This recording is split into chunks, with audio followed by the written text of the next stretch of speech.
함께 봉독한 말씀을 가지고 잠깐 생각을 나누어 보고 기도하려고 합니다. 우리가 이미 잘 알고 있는 것처럼, 그리고 앞선 내용을 살펴봤던 것처럼, 하나님께서 모세를 부르시죠. 그리고 그에게 사명을 위임하십니다. 그 사명이 그야말로 막중한 사명입니다. 이스라엘 선민 하나님 민족을 출애굽하여 하나님이 약속하신 젖과 꿀이 흐르는 가나안 땅으로 영도하는 사명이었지요. 이게 웬 떡이야, 내게는 막중한 사명을 주다니 기뻐하고 절구한 것이 아니고, 너무 큰 부담을 느껴서 계속해서 거절하고 사양하는 그의 모습을 우리가 볼 수가 있습니다. 오늘 본문 말씀도 마찬가지입니다. 하나님께서 맡기신 사명에 대하여 거절하고 있는 내용이 오늘 본문 말씀의 골자가 되겠죠. 벌써 네 번째 거절하고 있습니다. 한두 번 다닙니다. 세 번 다닙니다. 네 번째, 하나님 저 못합니다, 안 할 거예요, 저한테 맡기지 마세요. 이 같은 거절의 의사를 오늘 본문에서 네 번째로 확인할 수가 있습니다. 이유를 들먹이고 있지요. 이유를 밝히고 있습니다. 10절 말씀 같이 한번 읽어봅니다. 시작. 모세가 여호와께 아뢰되 오 주여, 나는 본래 말을 잘하지 못하는 자니이다. 주께서 주의 종에게 명령하신 후에도 역시 그러하니 나는 입이 뻣뻣하고 혀가 둔한 자니이다. 하나님, 저 못합니다. 말 못하는 사람인 것 하나님이 아시지 않습니까? 제 입이 뻣뻣합니다. 그리고 제 혀가 둔합니다. 저처럼 이렇게 말 주변이 없는 사람이 어떻게 이 사명을 감당할 수 있단 말입니까? 저 못해요, 안 합니다 라는 그런 이유를 밝히면서 거절 의사를 밝히고 있다는 얘기인 것이지요. 이를 통하여 모세가 왜 이 같은 말을 했을까를 생각을 할 수가 있습니다. 그야말로 그가 말했던 것처럼 그 모세는 말 주변이 없는 사람일 가능성도 생각할 수가 있는 거이지요. 말 주변이 없는 사람이거나, 아니면 많은 사람들 앞에서 말을 해야 되는데, 그야말로 한 민족 앞에서 말로 그들을 이해시키고 설득시키고 인도해 가야 되는데, 그런데 그 앞에만 서기만 하면 벌벌벌 떨리는 그런 경우의 사람인가, 그렇게 생각할 수도 있겠지요. 아니면 진짜로 모세가 말에 대한 장애가 있거나 이런 경우가 있다고 가정할 수가 있겠지요. 그런데 중요한 것은 뭐냐면은, 한 민족의 지도자가 되기 위해서는 그 민족을 이해시키고 설득시키고 이끌고 가기 위해서, 쉽게 말씀드리면 말로 그들을 휘어잡기 위해서 말 주변이 필요하다는 사실은 모세가 정확하게 알고 있었던 것 같습니다. 그냥 단순히 그냥 하나님이 보내셨다고 해서 그 앞에 설 수 있는 존재가 아니라, 말로, 흔히 하는 말로 말빨이 세야 그 일도 할 수 있는 거이지. 그런데 내게는 그런 말빨도 없는데 어떻게 그 사명을 감당할 수 있습니까? 라고 하나님께 이유를 밝히며 거절하고 있다는 얘기이죠. 그의 생각이 일리가 있는 내용이지요. 여러분들, 역사에 큰 획을 그은 사람들의 공통점 중에 하나가 뭐냐면, 그들에게는 탁월한 스피치 능력이 있었다는 얘기입니다. 다시 한번 말씀드리면은, 세계 역사에 한 획을 그은 위대한 일들을 했던 사람들의 공통점 중에 하나가 스피치, 말하는 능력이 탁월했다는 얘기입니다. 말 한마디에 회중들이 열광하게 되죠. 국민들이 열광하게 되고 그러지 않습니까? 평범한 내용인 것 같은데, 그럼에도 불구하고 그 말의 힘을 통해서 사람들을 끌어모으기도 하고 흩기도 하고, 그리고 자신이 원하는 목표로 사람들을 끌고 가기도 하지 않습니까? 그런 면에서 모세가 나는 말빨이 쓰지 않는 사람입니다. 말에 대한 힘이 없는 사람입니다. 말 잘을 하지도 못합니다. 설득시키고 이해시킬 수도 없습니다. 저는 말 주변이 없는 사람입니다. 그런 제가 어떻게 이 사명을 감당할 수 있겠습니까? 그렇게 하나님께 거절 의사를 밝히는 것 이해가 되시지요. 그런데 여기서 우리가 생각해야 될 것이 하나 있는데, 그것은 모세의 어떤 문제점에 대한 것입니다. 한마디로 말씀드리면, 모세는 여전히 벌써 네 번째 주님이 그에게 사명을 위임하시는데도 불구하고 여전히 하나님의 능력에 초점을 둔 것이 아니고 자기 자신의 능력에 초점을 두고 있다는 얘기입니다. 다시 말씀드립니다. 모세는 벌써 하나님께서 네 번째 그에게 말씀하시는데도 불구하고 하나님의 능력을 봐야 되는데, 하나님의 능력을 보지 않고 자신의 무능함을 보고 있다는 얘기이지요. 하나님을 봐야 될 시선을 돌려서 자기 자신을 바라보고 있다는 얘기입니다. 잘 아시는 것처럼 지난 시간에 살펴봤던 것처럼 하나님께서는 이미 그에게 기적을 보여주시지 않습니까? 세 번째, 하나님께서 그에게 나타나셔서 권면하실 때 기적을 보여줬지 않습니까? 기적을 베푸지 않으셨습니까? 그것도 하나가 아니고 두 번에 걸쳐서 그로 하여금 기적을 일으키게 하지 않았습니까? 그리고 하나님이 그와 함께 하시겠다고 누누이 약속하지 않았습니까? 그러면 그 말씀을 믿고 그리고 하나님이 일으키신 그 능력을 기대하면서 예 하나님 제가 한번 해보겠습니다. 하나님을 믿는 믿음을 가지고 제가 사명에 순종하겠습니다. 이렇게 나와야 되는데 이미 기적을 체험했는데도 불구하고 저는 입이 둔하여서 말을 잘못하여서 저는 할 수가 없습니다 라고 이렇게 손사래를 치고 있는 모세의 나약한 면모가 오늘 본문 말씀에 사실은 고발되어 있다. 그렇게 정리를 할 수가 있습니다. 그래서 하나님께서 이렇게 말씀하세요. 11절 말씀 한번 보시겠습니까? 읽습니다. 시작. 여호와께서 그에게 이르시되 누가 사람의 입을 지었느냐? 누가 말 못하는 자나 못 듣는 자나 눈 밝은 자나 맹인이 되게 하였느냐? 나 여호와가 아니냐? 하나님께서 그에게 말씀하신 의도가 있습니다. 그것은 그 자신과 환경과 사람들에게 시선이 가 있는 그의 시선을 바꾸어서 하나님을 보도록 하나님의 능력을 보도록 하나님이 어떤 분이신지를 깨닫는 데 이 말씀의 의도가 있는 것입니다. 앞서 말씀드린 것처럼 그는 계속해서 사람을 보고 있습니다. 자기 자신을 보고 있습니다. 환경을 보고 있습니다. 그래서 안 해요 그랬는데 그렇게 사람을 향하여 자신의 무능함에 필이 꽂혀서 헤어나오지 못하고 있는 그의 마음의 눈을 돌려서 나를 한번 봐 이렇게 되는 거이지요. 내가 누구야? 이런 의미인 것입니다. 내가 누구야? 바로 천지우주 만물을 창조한 여호와야. 모든 죽고 사는 문제가 내 손에 달려 있어. 나를 봐야지. 왜 자꾸만 너를 보니? 천지우주 만물을 창조한 나를 보지 않고 너를 보고 환경을 보니까 자꾸 그런 겁먹은 말을 하게 되는 거지. 이런 의미라는 얘기이지요. 왜 나를 안 보니?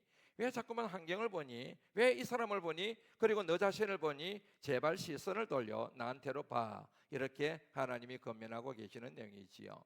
11절 말씀 다시 한번 보시면요, 그런 내용이 나오죠. 누가 사람 입을 지었느냐? 지었느냐라는 표현이 나오죠. 누가 지었느냐? 누가 창조했느냐? 누가 사람을 지었냐? 누가 이 천지우주 만물을 다 창조했냐? 누가 너를 지었냐? 누가 너의 생명을 지금 주관하고 있느냐? 바로 나다. 천지우주 만물을 짓고 창조한 내가 너와 함께 하겠다고 약속하지 않았니? 나로부터 너에게 능력이 나갔지 않았니? 그런데 나는 보지 않고 왜 자꾸만 세상을 보고 너 자신을 보고 환경을 보고 그렇게 약한 소리를 하느냐? 나를 봐. 이런 의미라는 얘기이지요. 이 말씀 속에 담겨 있는 의미는 천지우주 만물을 창조하신 전지전능하신 하나님, 모든 환경과 모든 사람들이 하나님의 통치 안에, 모세가 두려워하고 염려하는 그런 모든 환경과 사람들이 하나님의 통치 안에 있음을 이 11절 말씀이 선언하고 있는 것입니다. 그러므로 어떤 환경도 어떤 사람도 하나님이 하시고자 하는 일, 하나님이 계획하신 바를 방해하거나 그것을 막을 수 있는 존재는 절대로 이 세상에 없다. 믿으시면 아멘 하시지요. 그러고 난 뒤에 하나님께서 이렇게 말씀하시죠. 12절 말씀 같이 한번 읽어볼까요? 읽습니다. 시작. 이제 가라. 내가 너희와 함께 있어서 할 말을 가르치리라. 잔소리하지 말고 이제 가라, 이런 뜻이지요.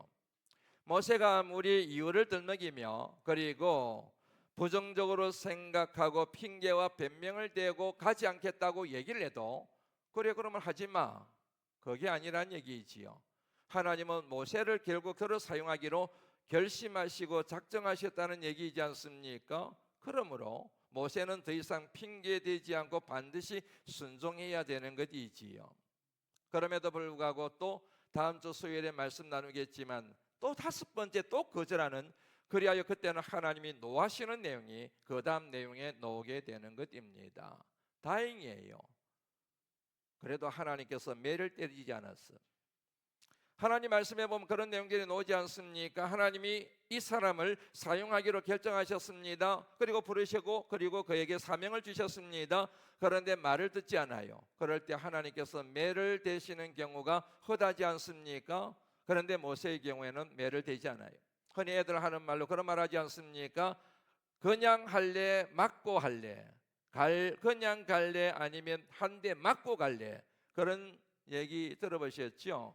하나님이 그 사람을 하나님의 일꾼으로 사용하기 위하여 세우시고 부르셨는데, 그런데 끝까지 고집을 부려요. 안 하겠다 그래요. 핑계댑니다. 변명합니다. 그러면서 계속해서 뒤로 거절하면서 내뺍니다. 그럴 때 하나님께서 하실 수 있는 방법이 그거인 거 있지요. 그냥 갈래 아니면 맞고 갈래, 그냥 할래 아니면 한 대 맞고 갈래.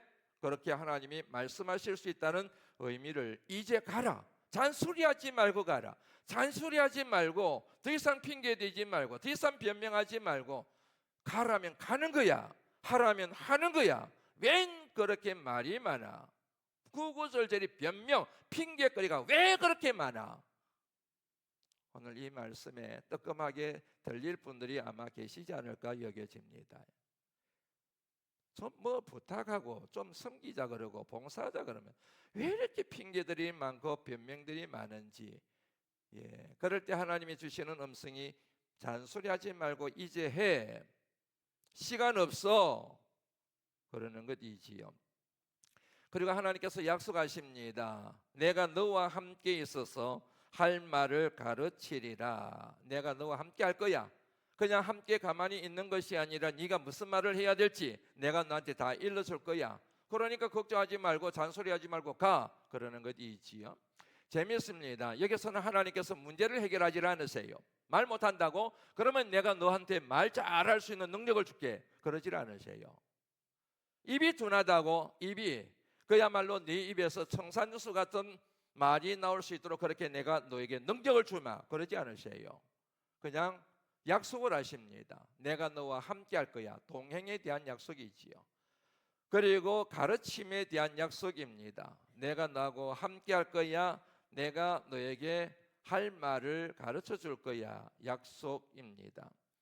하나님의 거룩한 사역은, 여기서 중요한 것 하나 정리를 해야 되는데, 그게 뭐냐면 하나님의 거룩한 사역은 완벽한 사람들이나 완벽한 환경에 의해서 이루어지는 것이 아니라 하나님의 임재에 의하여 그 일이 이루어지고 완성된다고 하는 사실입니다. 아멘 하시지요? 하나님의 거룩한 일은 어떤 사람의 완벽함에 의하여, 그 사람의 능력과 그 사람의 지식의 힘에 의하여, 경험의 힘에 의하여 완성되는 것이 아니라 완전하신 하나님에 의하여 그 일이 이루어지고 그 일이 완성되는 것입니다. 그런데 여러분, 그 같은 사실은 잊어버리고 자신의 능력만 생각하고 환경과 그리고 여러 가지 핑계거리를 찾아서 하지 못해, 나 못해, 못해요 이렇게 말하는 사람은 하나님의 능력을 제한하는, 하나님의 능력을 제한하는 어리석은 불신앙의 사람이라고밖에 말할 수 없는 것이지요. 약한 자를 더러 강하게 쓰시는 하나님, 제가 순종하겠습니다. 순종할 때 능력 많으신 하나님께서, 전능하신 하나님께서 놀라운 일을 이루어 영광 받아 주실 줄로 믿습니다.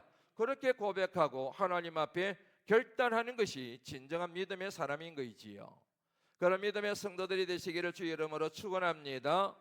이 말씀을 묵상하면서 몇 가지 말씀들을 여러분들에게 소개해드리면 좋겠다는 생각이 들었습니다. 그 첫 번째는 히브리서 12장 2절 말씀입니다. 같이 한번 읽어보실까요? 읽습니다. 시작. 또 온전케 하시는 이인 예수를 바라보자. 그는 그 앞에 있는 기쁨을 위하여 십자가를 참으사 부끄러움을 개의치 아니하시더니 하나님 보좌의 우편에 앉으셨느니라. 믿음의 주여, 또 온전케 하시는 이인 예수님을 바라보시기를 주의 이름으로 축원합니다. 사람을 보지 마세요. 환경을 보지 마세요. 사람을 보니까 자꾸만 때려치우고 싶은 거이지요. 환경을 보니까 자꾸만 시험에 드는 거이지요. 사람을 보니까 자꾸만 상처를 받는 거이지요. 믿음의 주여, 또 온전케 하시는 주님을 바라보게 되면 죽음의 권세를 이기시고 부활하신 주님, 나를 사랑하시되 이처럼 사랑하시는 하나님, 그 하나님이 내가 섬기고 봉사하고 사명을 감당하는 자격을 결정하는 분이신데, 그런데 시선을 자꾸만 사람들한테 돌리니까 저 사람이 날 어떻게 생각하지? 자기 자신을 바라보니까 이런 내가 어떻게 봉사하지? 나 못하지? 맨날 그렇게 그야말로 소인의식을 가지고 신앙의 여정을 걸어가며 평생 가도 제대로 된 하나님을 한번 해보지 못하고 그렇게 삶을 마무리하는 것이지 않겠습니까? 저와 여러분들 섬김과 봉사, 사명을 결정하는 분은 하나님 한 분이십니다. 우리의 자격이 아닙니다. 우리의 능력이 아닙니다. 주님을 바라볼 수 있는 믿음이 우리로 하여금 그 귀한 사명을 감당하게 하는 자격이 되는 줄 믿으시기를 주 이름으로 권면합니다. 사람을 보면, 환경을 보면, 특별히 나를 보면 자꾸만 좌절하게 되고 절망하게 되고 의기소침하게 되고 도망가게 되고 피하게 되는데, 그런데 나를 들어 사용하시는 하나님, 앞서 말씀드린 것처럼 약한 저를 통하여 큰 일을 이루시는 하나님의 계획에 시선을 두게 되면 힘이 생기는 것이지요. 여호수아 1장 9절 말씀 한번 보시겠습니까? 내가 내게 명령한 것이 아니냐? 강하고 담대하라. 두려워 말며 놀라지 말라. 내가 어디로 가든지 내 하나님 여호와가 너와 함께 하느니라 하는 말씀. 어디를 가든지 소명받은 자는 언제나 주님이 함께 하시고 하나님이 임재하심을 경험하게 됩니다. 이 같은 말씀이 마태복음에서는 이렇게 정리가 되지요. 너는 가라 그러잖아요. 19절 말씀, 너는 가서 모든 민족을 제자로 삼고 아버지와 아들과 성령의 이름으로 세례를 주고 내가 너희에게 분부한 모든 것을 가르치고 그것을 지키게 해라.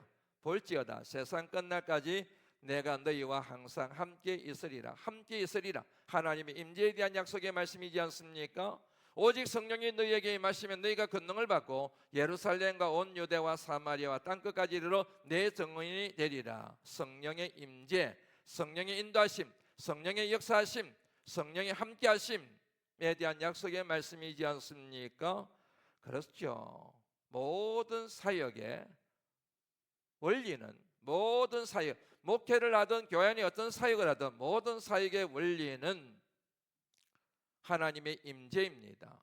하나님의 일이기 때문에 하나님의 임재로 인하여 하나님의 역사가 이어져 가게 되어 있습니다. 솔직히 말씀드리면 여러분들이 아무도 안 하셔도 하나님은 이런 방법 저런 방법을 통하여 일을 이루어가게 될 줄로 믿습니다. 마땅히 예언자들이 주의 말씀을 대언하지 않을 때 돌들로도 외치게 만드시는 분이 하나님이시지 않습니까? 전에도 말씀드린 것처럼 저는 교회 안에 봉사자 많고 적고에 대해서 그렇게 두려움이 없는 사람이에요. 우리 교육자들에게도 섬길 사람 없어? 그러면은 이가 없으면 이 몸으로 하는 거지 뭐. 목사님 혼자 하세요. 전도사님 혼자 하세요. 아이 우리 교인들 복 다 걷어차고 있네. 이 귀한 복을 다 놓치고 있다니 참 어리석은 분들이다. 이런 생각이 들어서 그런 말을 할 때가 참 많이 있습니다. 안 해도 괜찮아요. 하나님이 사람을 보내셔서 하나님의 때에 그 일을 맡기셔서 주의 몸된 교회를 세워가시는 하나님의 역사를 저는 전적으로 신뢰하고 있기 때문입니다. 사람을 통하여 하나님이 역사하시지만 그럼에도 불구하고 하나님을 보지 않고 자기 자신을 바라보면서 사역에 뒷공무니를 빼고 도망가는 사람들을 통해서는 하나님이 역사를 이루지 않는다는 것을 제가 알고 있기 때문에 그런 거이지요. 하나님이 사용하시고자 할 때 하나님 제가 여기 있습니다. 저를 사용하여 하나님 영광 받아 주시옵소서. 그리할 때 하나님께서 그 사명 감당할 수 있는 모든 은혜와 은사들을 공급해 주셔서 귀하게 사용하실 줄로 믿습니다. 이왕 사는 것, 짧은 인생 사는 것, 그냥 하루 벌어 하루 먹고 사는 인생처럼 뭘 먹을까 뭘 입을까 맨날 그것만 고생하다가 살지 마시고 좀 이왕에는 하나님의 거룩한 사명을 이루다가 하나님 품에 안겨야 되지 않겠습니까? 오늘 어떤 집사님 가게 가서 예배를 드렸는데 그 집사님 그런 얘기 하시대요. 하루는 길대요. 그런데 한 달은 왜 이렇게 빨리 가는지, 그리고 한 해는 왜 이렇게 빨리 가는지, 하루는 너무너무 길게 여겨지는데 지내놓고 보면은 한 달은 순식간에 지나가고 1년도 순식간에 지나갔다는 말씀하시는데 제가 그 말에 얼마나 깊은 공감을 했는지 모릅니다. 한번 생각해 보십시오. 오늘 하루 길었잖아요. 그런데 벌써 2026년 1월 달이 지나갔습니다. 순식간에 여러분 봄이 오게 됩니다. 순식간에 고유 한 번 거룩 한 번 부르게 되어져 있습니다. 하루를 생각하면 길게 여겨지지만 한 달을 생각하고 한 해를 생각하면 그야말로 쏜살같이 달려가고 날아가고 있는 게 세월이지 않습니까? 이 빠른 시기에 흘러가는 시간 속에서 1분 1초라도 하나님께 영광이 되는 삶을 살고자 몸부림치는 것이 은혜 받은 자의 마땅한 사명인데, 그런데 하나님이 주시는 사명을 뿌리치고 헛된 것들에 인생을 낭비하고 시간을 낭비하고 살아가는 것, 그것은 얼마나 불행한 일이겠습니까? 다시 한번 고민합니다. 사랑하는 성도 여러분, 주님이 뭔가 사명을 주실 때 도망가지 마시고 웬 축복이냐 그러며 달려들어 그 사명을 감당하시는 진실한 청지기들이 되시기를 주 이름으로 권면합니다. 하나님의 임재가 그때 여러분들을 경험하게 될 줄로 믿습니다. 빌립보 4장 13절 말씀입니다. 내게 능력 주시는 자 안에서 내가 모든 것을 할 수 있느니라. 내게 능력 주시는 자 안에 있어야 되는 거이지요. 왜 힘듭니까? 왜 안 됩니까? 왜 시험에 듭니까? 왜 상처를 받습니까? 왜 하기 싫습니까? 능력 주시는 자 안에 있지 않고 능력 주시는 자 밖에 있기 때문에 그런 감정이 생기는 거이지 않습니까? 이 말씀과 짝을 이루는 말씀이 요한복음 15장 5절 말씀이지요. 나는 포도나무요 너희는 가지라. 그가 내 안에 내가 그 안에 있으면 사람이 열매를 많이 맺나니 너희가 나를 떠나서는 아무것도 할 수 없음이라. 이 말씀이 바로 해석이 되고 주석이 붙은 말씀이 바로 적용된 말씀이 바로 내게 능력 주시는 자 안에서, 내게 능력 주시는 자 안에서 내가 모든 것을 할 수 있느니라. 그렇게 되는 거이지 않습니까? 제발 사랑하는 성도 여러분, 능력 주시는 주님 품 안으로 들어오시기를 주 이름으로 권면합니다. 그럴 때 역사가 나타나게 될 줄로 믿습니다. 그럴 때 기적이 나타나게 될 줄로 믿습니다. 잘 모르시겠다고요? 이 말씀 한번 읽어보시죠. 마태복음 10장 19절 20절 말씀입니다. 함께 읽습니다. 시작.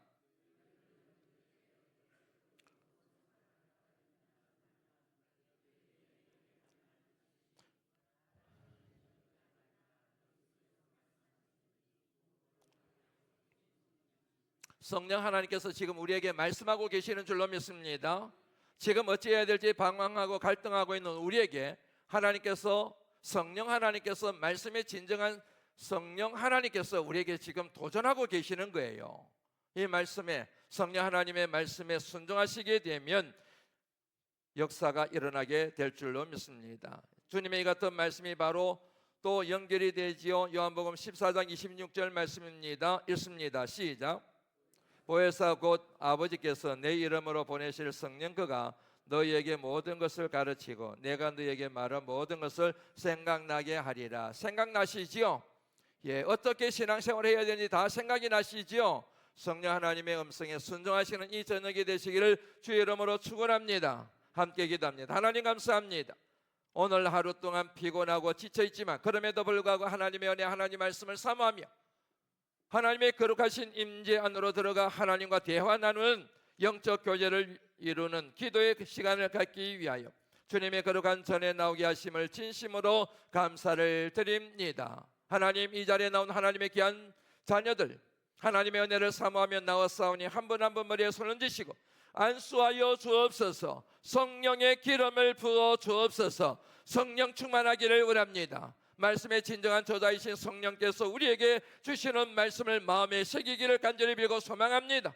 하나님, 간절히 빌고 원합나니 우리만 보고 우리 자신을 바라보고 환경을 바라보고 사람을 바라보고 세상을 바라보므로 의기소침해 있고 좌절하고 절망하고 있는 모든 삶의 터전이 바뀔 수 있는 비결이 바로 하나님을 바라보는 데 있음을 믿습니다. 천지우주 만물을 창조하신 천지전능하신 하나님, 살아 역사하시는 하나님, 우리 인간의 생사복을 주관하시는 하나님, 저희를 사랑하시되 이처럼 사랑하시는 하나님만 바라보고 하나님만 생각하고 하나님만 의지하고 하나님의 뜻에만 순종할 수 있는 믿음을 우리 모두에게 허락하여 주옵소서. 그리하면 하나님의 뜻에 순종하게 될 줄로 믿습니다. 더 이상 도망가지 않게 될 줄로 믿습니다. 하나님의 거룩한 역사를 이 땅에 이루어 하나님을 이 세상에서 영화롭게 하는 하나님의 귀한 일꾼들이 될 줄로 믿습니다. 하나님, 이 시간 기도하기를 원합니다. 우리의 마음의 문이 열리기를 원합니다. 하나님 우리 심령에 성령의 뿌리 떨어지기를 간절히 빌고 소망합니다. 성령 하나님 우리 심령 가운데 찾아오시옵소서. 예수님 걸어가신 이름으로 간절히 기도드리옵나이다. 아멘.